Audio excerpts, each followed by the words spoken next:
Viagens de Gulliver, Jonathan Swift, parte 2, capítulo 6b. Antes que adormecesse, disse-lhe que possuía preciosos móveis dentro da minha caixa, uma soberba maca, uma cama de campanha, 2 cadeiras, uma mesa, um armário, que o meu quarto era tapetado, ou, para melhor dizer, estofado de seda e algodão, que se quisesse mandar algum homem da sua tripulação rebuscar o meu quarto, abri-lo-ia na sua presença e lhe mostraria os móveis. O capitão, ouvindo-me aqueles absurdos, julgou que eu estava louco. No entanto, para me ser agradável, prometeu mandar fazer o que lhe pedia e, subindo ao convés, mandou alguns dos seus homens revistar a caixa. Dormi durante algumas horas, mas continuamente, sobressaltado pela ideia da região que deixara e do perigo que correra. Contudo, ao despertar, achei-me muito bem disposto. Eram 8 horas da noite e o capitão ordenou que me dessem de cear imediatamente, supondo que jejuara durante muito tempo. Tratou-me com extrema bondade, notando, todavia, que eu tinha os olhos desvairados. Quando nos deixaram sós, pediu-me que lhe narrasse as minhas viagens e lhe explicasse por que acidente eu fora abandonado naquela grande caixa à mercê das ondas. Disse-me que, por volta do meio-dia, olhando pelo óculo, a descobrira de muito longe e a tomara por um pequeno barco, que queria apanhá-lo, em vista de querer comprar bolacha que lhe faltava, que, ao aproximar-se, conhecera o seu erro e mandara o escaler para verificar o que era, que os seus homens tinham voltado verdadeiramente aterrados, jurando que haviam visto uma casa flutuante, que rira do seu disparate que ele próprio embarcara no escaler, ordenando aos seus marinheiros que trouxessem um cabo, que, como o tempo estava sereno depois de ter remado em volta da grande caixa, rodeando-a por várias vezes, dera com a janela, que ordenara então à sua gente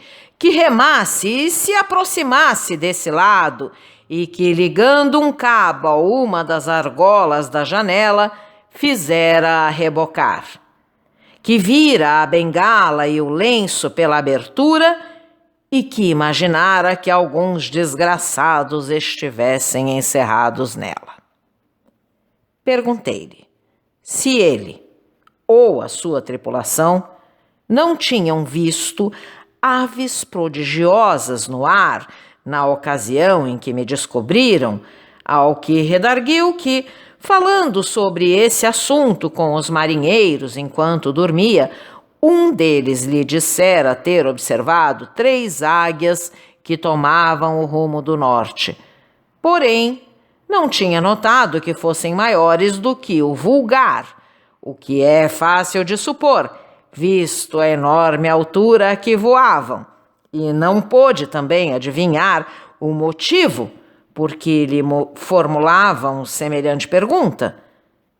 Em seguida, perguntei ao capitão a que distância supunha estar de terra.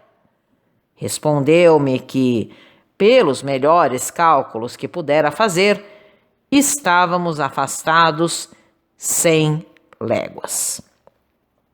Garanti-lhe que estava completamente enganado em quase metade, porque não tinha deixado o país de onde eu vinha, senão 2 horas antes que eu caísse ao mar. Esta minha observação fê-lo voltar a crer que o meu cérebro estava variado e aconselhou-me que tornasse a deitar na cama num quarto que de antemão me mandara preparar. Afirmei-lhe que me sentia bem disposto depois da refeição e com a sua amável companhia, e que estava no pleno uso das minhas faculdades mentais e tão perfeitamente como antes.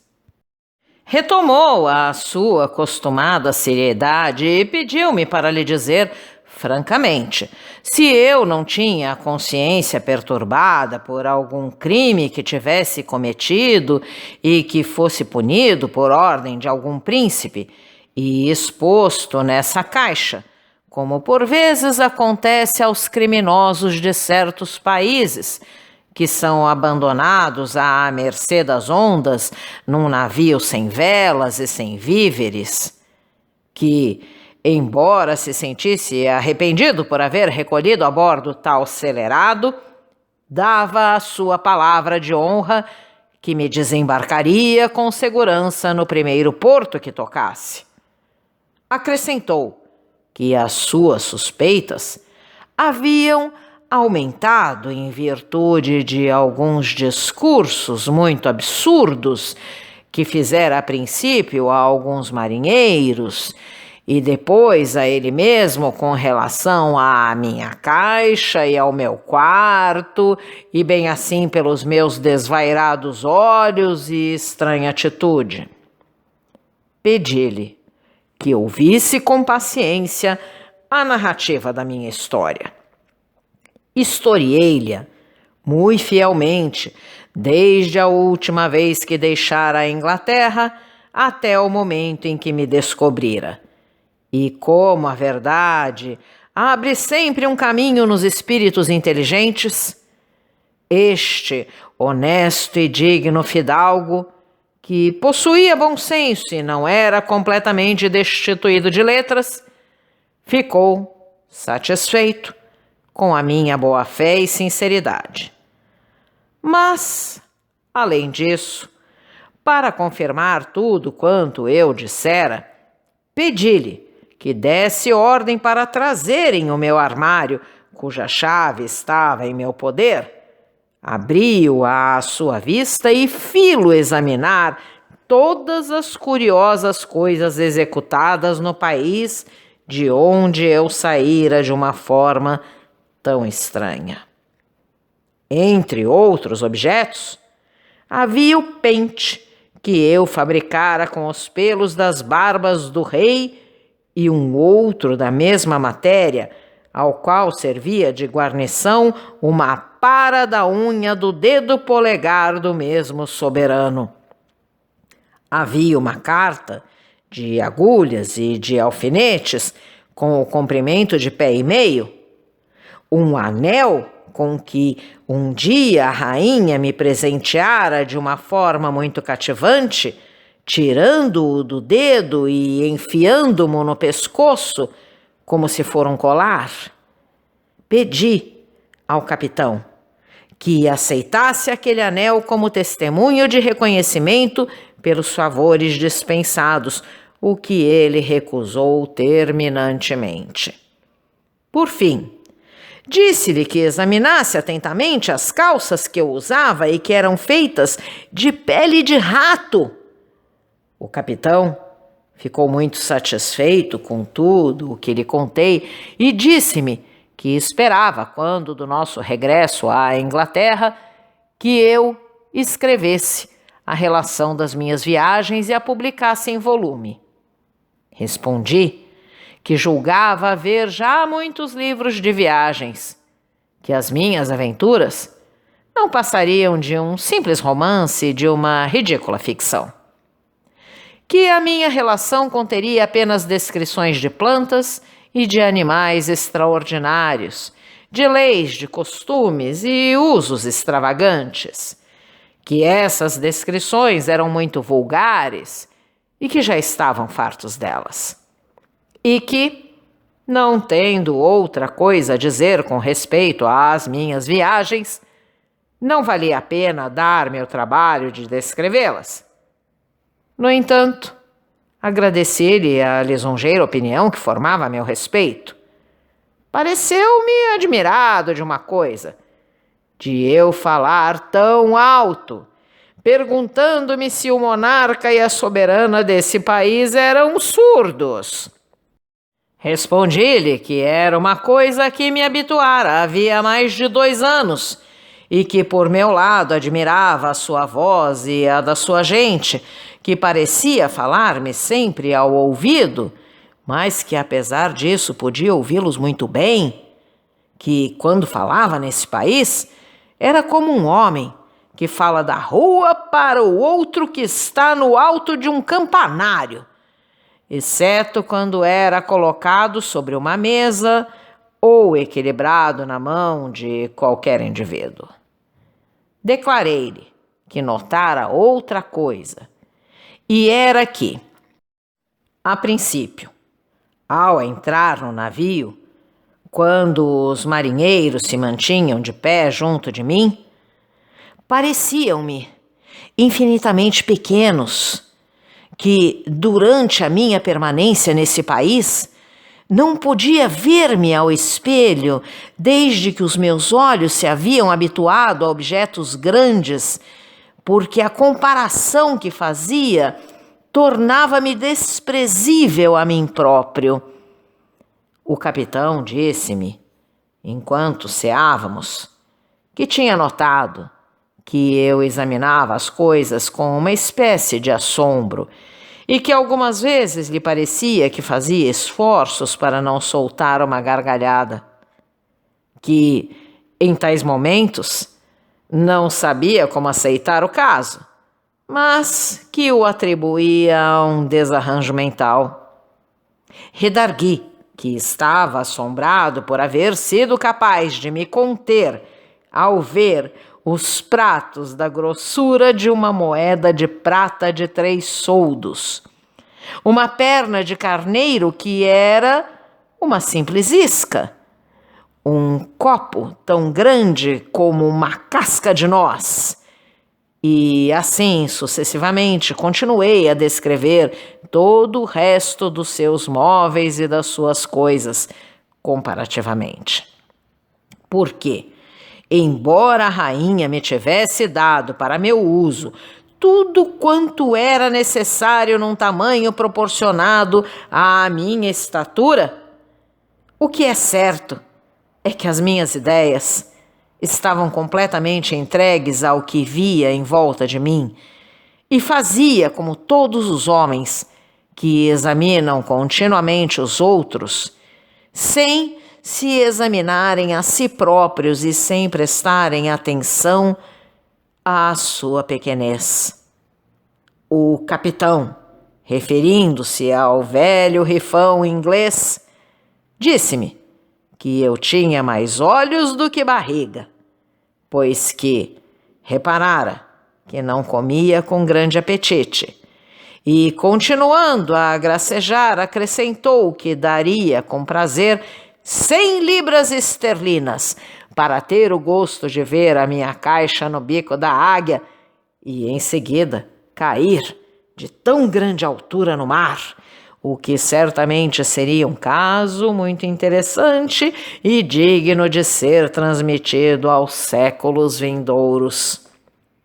O citado capitão, que regressava de Tonquim, fazia-se de vela para a Inglaterra e fora impelido para o Nordeste, a 40 graus de latitude e 143 de longitude. Como, porém, se levantasse um vento de monção 2 dias depois da minha estada a bordo, fomos levados para o norte durante muito tempo. E, costeando a Nova Holanda, fizemo-nos no rumo de oeste-nordeste e depois de sudoeste, até termos dobrado o Cabo da Boa Esperança. A nossa viagem foi muito feliz, mas eu pouparei ao leitor a sua descrição. O capitão aproou a uns 2 portos e fez chegar aí o seu escaleiro para trazer víveres e tomar água. Quanto a mim, não saí de bordo senão quando aportamos às dunas. Isso deu-se, creio, que a 3 de junho de 1706, quase 9 meses depois da minha libertação, ofereci os meus móveis para a garantia do pagamento da minha passagem. O capitão, porém, protestou, dizendo nada querer receber.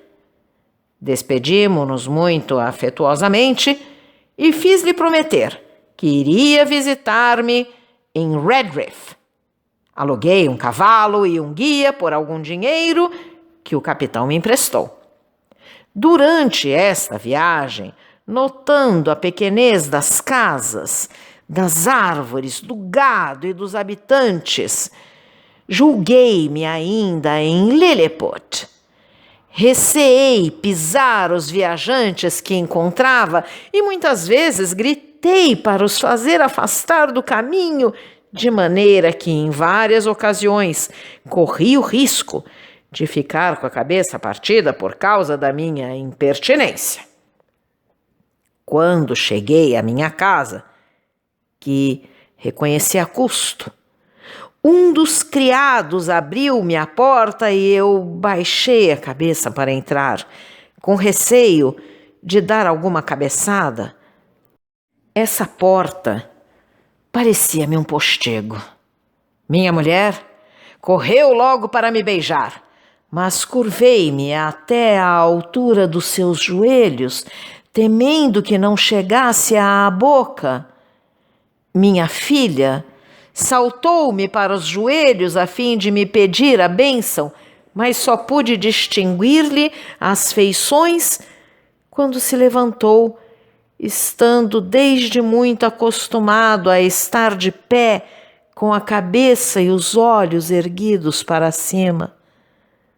Considerei todos os meus criados e uns 2 amigos que ali se encontravam como pigmeus, e a mim como um gigante. Disse à minha mulher que ela tinha sido muito frugal, porque eu achava que ela própria estava reduzida, assim como a filha, a coisa nenhuma. Numa palavra, procedi de maneira tão estranha que todos formaram de mim a mesma opinião que o capitão formara quando me viu a bordo, e concluíram que eu ensandecera.